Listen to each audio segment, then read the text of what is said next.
सरस्वती नाम के अंधेरे में अगर एक सावित्रीबाई फूले नाम का उजाला आ जाएगा तो सरस्वती कैरेक्टर गायब ना। सावित्रीबाई फूले का इतिहास सिलेबस में पढ़ा दिया तो सरस्वती को कौन मानेगा?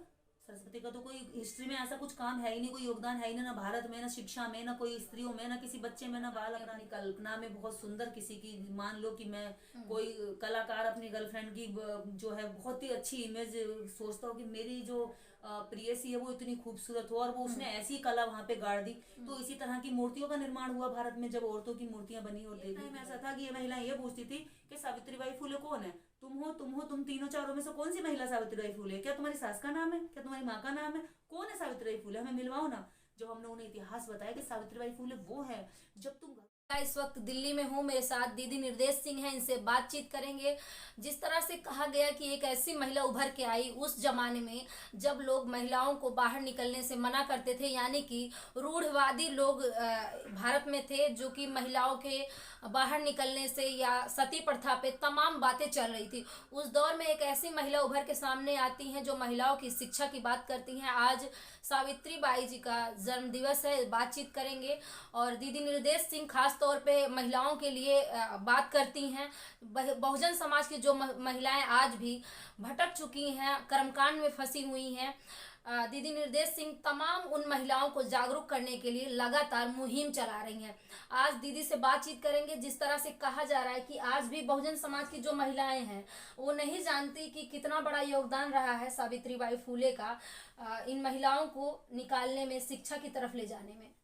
देखिए 1 जनवरी 1831 को मैं कहूँ इस भारत की बंजर भूमि पर जहाँ औरतों के लिए कुछ भी नहीं सोचा जाता था, ऐसी धरती पर एक ऐसी विचारधारा की शख्सियत ने जन्म लिया जिनको आज हम राष्ट्रमाता सावित्रीबाई फूले के नाम से जानते हैं।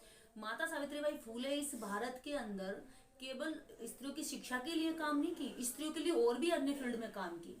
और ऐसी देवी के बारे में हमारे देश की औरतें नहीं जानती है। हमारे देश की औरतें काली के बारे में जानती हैं, दुर्गा के बारे में जानती हैं, सरस्वती के बारे में जानती हैं, और भी अन्य अन्य जो देवियां हैं, गौरी गणपत के बारे में जानती है। लेकिन दुर्भाग्य ये है उन औरतों का भी कोई दोष नहीं, क्योंकि उन्हें बताया नहीं गया कि उन्हें ये नहीं पता कि उनके जो उद्धार की असली देवी है, जिसने बिना कोई व्रत करे, बिना कोई पूजा पाठ किए, इस देश की किसी भी औरत ने माता सावित्रीबाई फूले के लिए कोई व्रत नहीं रखा, कोई उपवास नहीं रखा, कोई भूखी नहीं मरी, कोई जो है उसके लिए कोई मंदिरों के चक्कर नहीं काटे, भूखी प्यासी नहीं रही। लेकिन इसके बावजूद भी माता सावित्रीबाई फूले ने बिना शर्त के इस देश की करोड़ों यानी 50% आबादी के लिए शिक्षा के रास्ते खोल दिए। तो इससे बड़ी माँ कौन होगी? वो एक तो वो माता रही जो केवल पत्थरों में रहती है, जिनके कपड़े भी हमें बनाने पड़ते हैं, उन्हें लड्डू खिलाओ वो भी गिर जाता नीचे। और एक वो माँ रही जिसको ना हमने लड्डू खिलाया, ना जिसको हमने कपड़े भेंट करे, ना जिसके हमने आरती गाई, ना पूजा करी, ना व्रत करा। इसके बावजूद उस माँ ने हमें अपने बच्चों की तरह इस देश की 50% आबादी महिला को अपना बच्चा मान करके उसके लिए पूरा जीवन न्यौछावर कर दिया। तो ऐसी न्यौछावर करने वाली देवी ही भारत की असली देवी है। अगर पूछने की जरूरत है, पढ़ने की जरूरत है, जानने पहचानने की जरूरत है और किसी के काम को आगे बढ़ाने की जरूरत है, तो वो दुर्गा देवी या काली कपाली नहीं है, वो माता सावित्रीबाई। आप इस तरह से बोल रही हैं, कुछ ऐसे भी लोग हैं जो वीडियो देखते हैं उनकी भावना आहत हो जाती है कि दीदी निर्देश सिंह हमारे पूर्वजों के बारे में, हमारे देवी देवताओं के बारे में इस तरह बोलती हैं। भावना आहत तो इनकी जब भी हुई थी जब माता सावित्रीबाई फूले ने पढ़ने का अभियान चलाया था, जब पढ़ाने का अभियान चलाया। लेकिन अब ये सारे इतने भावना आहत वाले लोग हैं, सभी अपनी बेटियों को पढ़ाते हैं। पहले कान पकड़ कर लड़के का स्कूल में लेकर जाते हैं। क्यों लेकर जाते हैं? क्योंकि जब इनके पास इतनी बुद्धि नहीं थी, इन पर विवेक नहीं था, लेकिन माता सावित्रीबाई फूले पर आने वाले आगे 100 साल पहले आगे की सोच थी। उन्होंने स्कूल खोले जब इनकी भावना आहत हो रही थी। जब माता सावित्रीबाई फूले स्कूल खोलने के लिए घर से निकली थी तो कीचड़ पत्थर फेंकते थे। लेकिन जब माता सावित्रीबाई फूले ने अपना स्कूल खोल दिया और उसमें एडमिशन लेने की बात आई तो 6 बच्चियां पहले एडमिशन ली पहले दिन।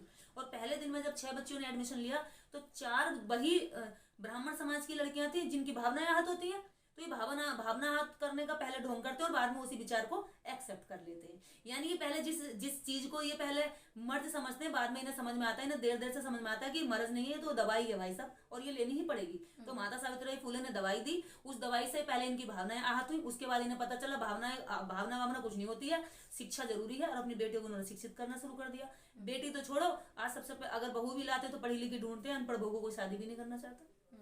आज के दौर में कहा जाता है कि महिलाओं को ही उनके पति हो गए, या फिर एक पितृ सत्ता जो है कि तुम लक्ष्मी हो, तुम देवी हो, तुम महारानी हो, इस तरह की बातें सिखाई जाती हैं। जबकि चाहे वो झलकारी बाई हो या सावित्री बाई फूले हो या झांसी की रानी हो, इनकी सीरियल्स कम आते हैं, इनके बारे में किताबें कम छपती हैं, सिलेबस में नहीं पढ़ाया जाता। देखिए प्रियंका जी, जैसे आपने कहा कि पहला तो ये कि महिला को देवी कहा गया। माता सावित्री फूले कहती हैं कि औरत को देवी मानने की जरूरत नहीं, औरत को औरत मानकर उसका बराबरी का हक दे दो, तो ही इस देश के अंदर औरतों पर अत्याचार खत्म हो जाएगा, पहली बात।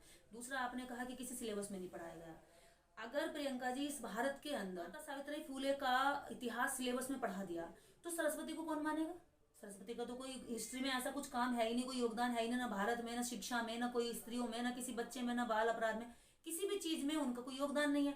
तो जिसका योगदान हो, मान लो कि 2 चैप्टर हैं, एक सरस्वती के, सरस्वती शिक्षा की देवी मान ली, और उनके हाथ में एक वीणा है, वो बहुत सुंदर दिखती है, वो साड़ी व्हाइट पहनती है, वो हंस पे बैठती है, वो फूल पे भी बैठती है कभी कभी, और बस कुछ नहीं है। एक कलाकार ने अपनी कल्पना में बहुत सुंदर किसी की, मान लो कि मैं कोई कलाकार अपनी गर्लफ्रेंड की जो है बहुत ही अच्छी इमेज सोचता हो कि मेरी जो प्रेयसी है वो इतनी खूबसूरत हो, और वो उसने ऐसी कला वहां पे गाड़ दी। तो इसी तरह की मूर्तियों का निर्माण हुआ भारत में, जब औरतों की मूर्तियां बनी और देवियों की। एक तो ये है कि जिसने कलाकार ने वो कला बना दी, लेकिन एक किरदार जो दूसरी तरफ आप इसके अपोजिट देखेंगे माता सावित्री फूले का, वो किसी कलाकार ने किसी पेपर पे या किसी शिला पर नहीं बनाई है। वो सावित्री बाई फूले एक स्त्री वास्तव में जन्म हुई है, और उस स्त्री ने अपने किरदार को इस देश के अंदर, इसी देश की बुरी परंपराओं में रहकर निखारा, और निखारते हुए अपने व्यक्तित्व में इतना सुधार किया कि इस भारतवर्ष के अंदर सुधार कर डाला। तो अब मान लीजिए, अगर हमारे बच्चे इस सिलेबस को पढ़ेंगे, एक तो वो महिला है जिसने औरतों के लिए स्कूल खोला, जिसने विधवा विवाह दोबारा कराया, जिसने बच्चा जच्चा केंद्र खोला, जिसमें अनाथ बच्चों के लिए अनाथ आश्रम खोला, जिसमें अस्पताल खोले। एक वो औरत है जो दूसरों से, अमीरों से कपड़े लाती है, और गरीबों को अगर उसके पास नहीं होता तो अमीरों से कपड़े मांगती है, खुद भीख मांगती है दूसरे बच्चों के लिए, और उन गरीब बच्चों के शरीर पर डालती है। एक औरत का ये इतिहास है जो अछूतों के लिए कहती है कि अगर ओबीसी समाज या सवर्ण समाज इनसे घृणा करता तो मैं इनसे घृणा नहीं करूंगी, अपने घर का कुआं जो है मैं अछूतों के लिए खोल दूंगी, अछूत भी पानी पी सकता है, ये प्राकृतिक का संसाधन है और सबका बराबर का अधिकार है। और वो वाल्मीकि और छोटी जातियों की जो बस्तियां, उनमें ज्यादातर सफाई का संदेश देती है। वो जब काशीबाई पंडित, एक महिला मरने के लिए जाती है, जब विधवा होती है और वो प्रेग्नेंट हो जाती है, तो माता सावित्रीबाई फूले उसके बच्चे को, जो उसका बच्चा होता है, जो अब जिसको नाजायज कहा जाता है आम भाषा में, उस बच्चे को अपना नाम देती है, उस बच्चे को अपने माँ और पिता का दर्जा देते हैं दोनों दंपत्ति।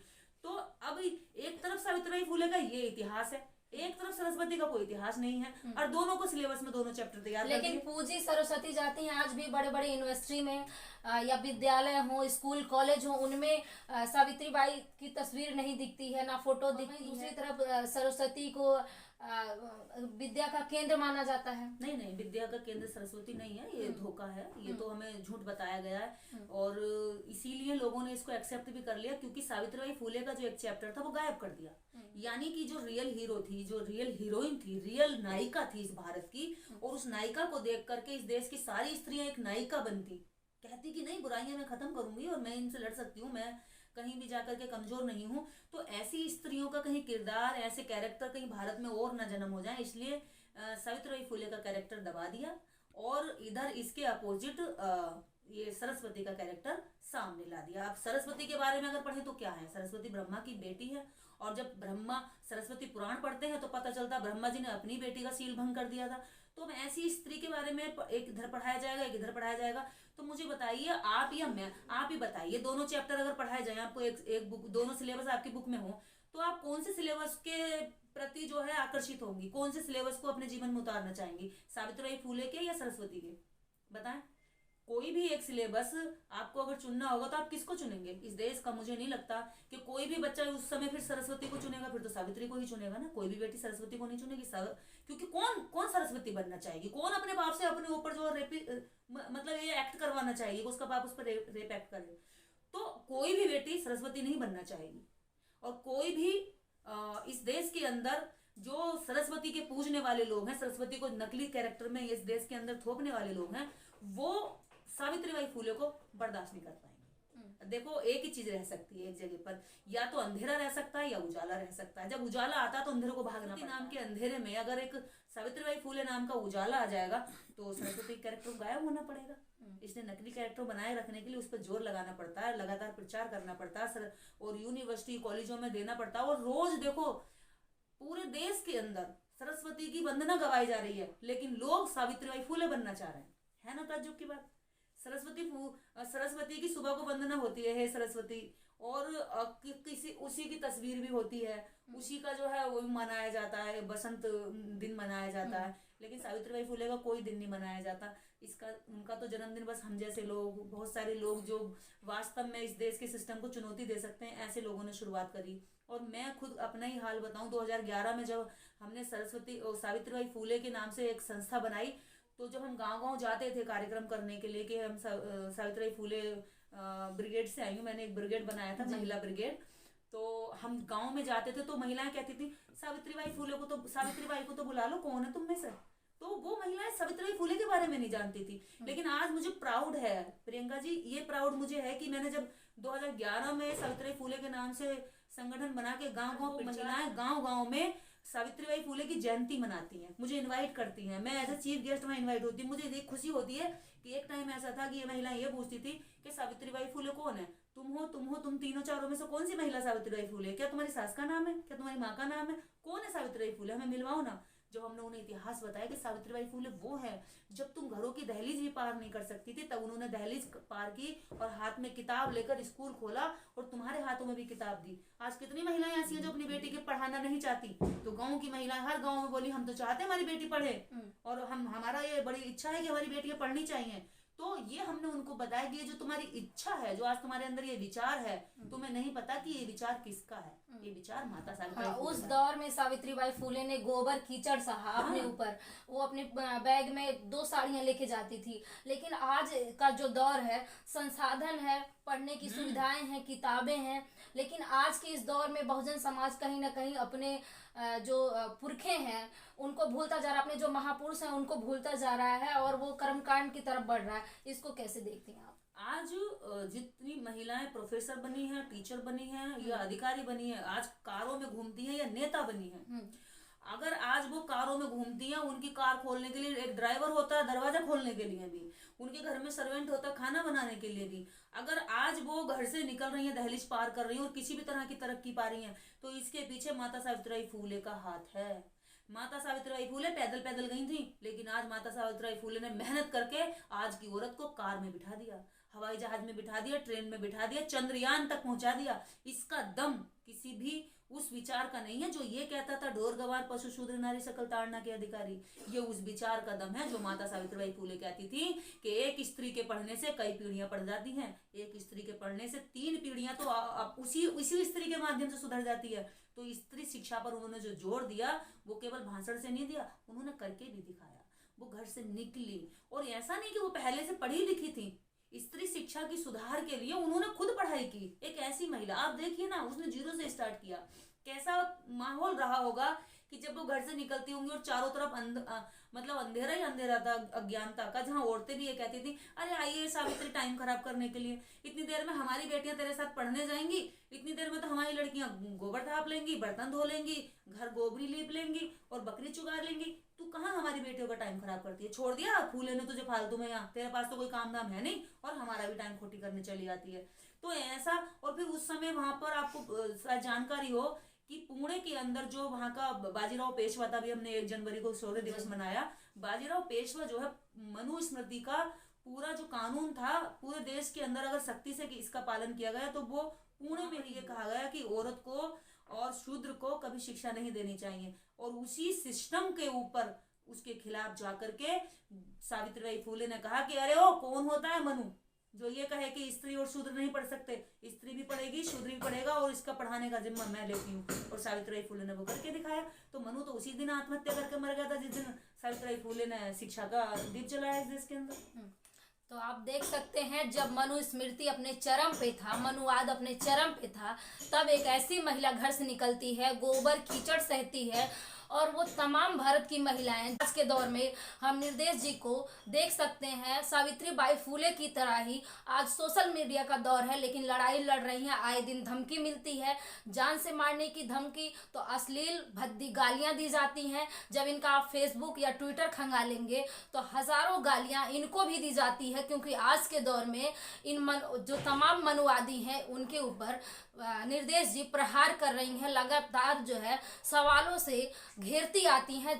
ऐसे मनुवादी लोग जिनको सवाल हजम नहीं होते, जब वो जवाब नहीं दे पाते तो गाली गलौज पे उतर आते हैं, मारपीट पे उतर आते हैं। अब जब निर्देश जी का सोशल मीडिया आप देखेंगे तो ऐसे तमाम भाषण आपको मिल जाएंगे जहां पे इनको खुलेआम धमकी दी जाती है। वो गुंडे कहां से आते हैं आप सोच सकते हैं। और किनको दर्द होता है शिक्षा से, किनको दर्द होता है कि अगर बेटियां पढ़ जाएंगी तो वो हवाई चप्पल से हवाई जहाज तक का सफर कर सकती हैं। इस खबर पे आपकी क्या राय है हमें कमेंट बॉक्स में जरूर बताएं। साथ ही साथ चैनल को सब्सक्राइब करें और आप तमाम जो महिलाएं हैं जो शिक्षा से वंचित हैं उन्हें भी शिक्षा की अलग जगाएं। धन्यवाद।